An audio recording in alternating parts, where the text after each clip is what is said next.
Hello everyone! So, you might be wondering why I have bad lighting, have my tablet taped to a desk, and I have a glove on. Well, I'm gonna answer that question. So what I'm gonna be doing today is I'm going to be using the Lightbox method to make my little cousin a birthday card. Happy birthday, Nathan! And what the Lightbox method is you take any light emitting source, like a tablet, and then you put a piece of paper over it, and you use the light emitting source to trace a picture from the source onto your paper.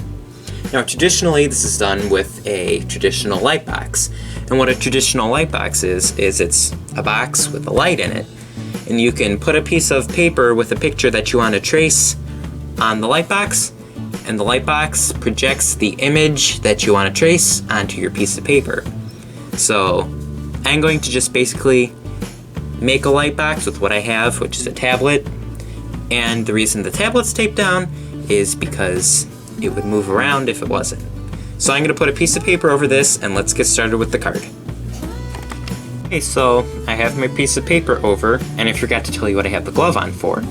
Whenever you're doing anything with digital and your hand could get in the way, the glove stops your hand from touching the picture, so this way the picture won't move around. So let's get started with the actual picture itself.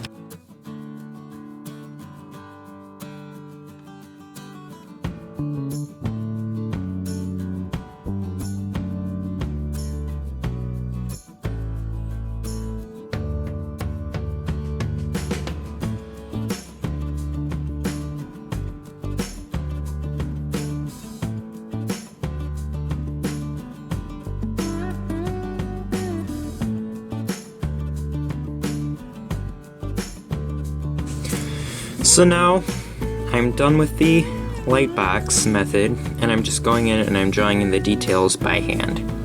Now, some people would say that doing the Lightbox method is cheating. Well, it's really not, because it's still you that's making the art, it's just you having a little bit of help. And it is a good way to practice, and if you're not as experienced of an artist, you can use this method to help you draw more anatomically correct and accurate pictures. So there are some benefits to using this method.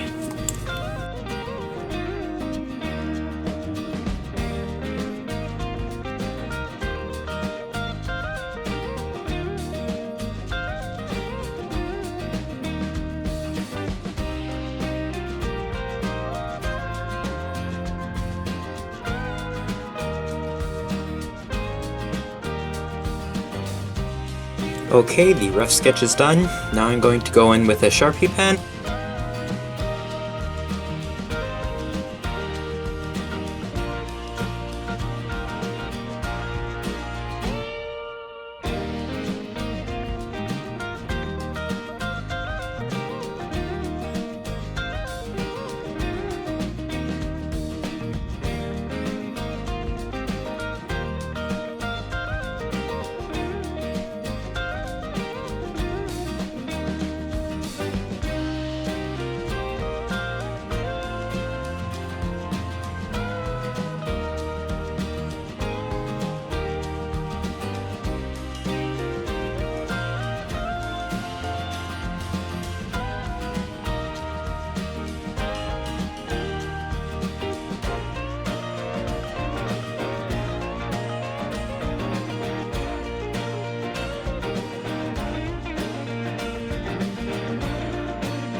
So I did color Spider-Man in with my colored pencils, and I did use some acrylic paint for the eyes because I got a little bit of pencil in the eyes, so I just put some white acrylic paint there.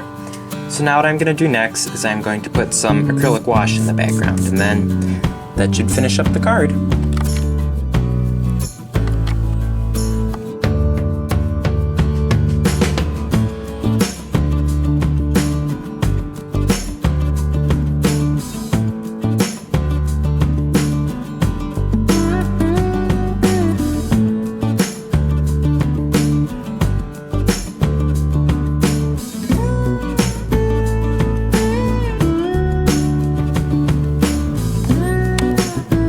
Alright, so here's the finished piece. Thank you guys so much for watching, and if you enjoyed this video, please remember to give it a thumbs up. And if you're not already, please remember to subscribe. And I hope you have a great day, Nathan. Happy birthday.